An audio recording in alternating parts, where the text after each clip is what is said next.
হযরতে মাইজ ইবনে মালিক নামে একজন সাহাবী জিনা করছে। আল্লাহর নবীর কাছে এসে বলছি, ইয়া রাসূলুল্লাহ কাদ জানাইতু, আমি জিনা করে ফেলেছি।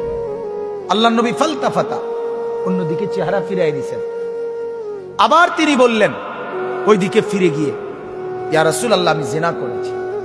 নবীজি আবার চেহারা আরেক দিকে ফিরাই নিলেন।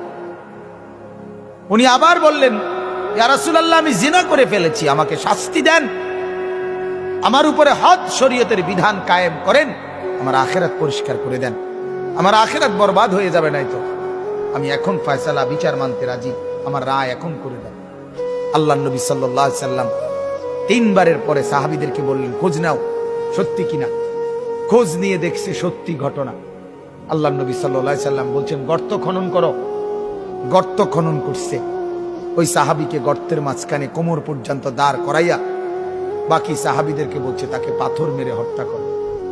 মুসলিম শরীফের হাদিস, একেবারে বিশুদ্ধ হাদিস। যখন পাথর মেরে হত্যা করছে, তখন পাথরের আঘাতের কারণে ওনার শরীর থেকে রক্তের ছিটা একজন সাহাবীর গায়ে আইসা লাগছে। ওই সাহাবী তখন একটু বিরক্ত হয়েছে। বিরক্ত হইয়া বলছে, আহ, এক নাফরমানের রক্ত লাগলো, এক বদকারের রক্ত গায়ে লাগলো, তো মানে এরকম একটা বিরক্তি দেখাইছে। সাথে সাথে আল্লাহর নবী সাল্লাল্লাহু আলাইহি ওয়াসাল্লাম নবীজি বললেন, হে সাহাবী তুমি এটা কি বললা, কি বললা?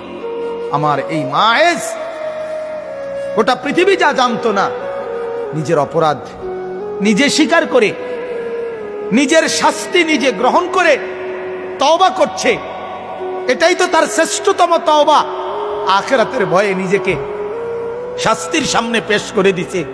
আল্লাহর নবী তখন বললেন, লাকাদ তাবা তাওবাতান।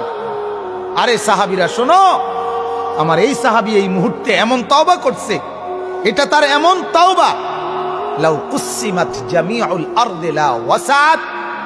যদি তার এই তওবা বাইটা বন্টন করে পৃথিবীর সমস্ত নাফরমানের গুনার মোকাবেলায় তার তওবা যদি বন্টন করে, আল্লাহ তাআলা সবাই মাফ করে দিবে।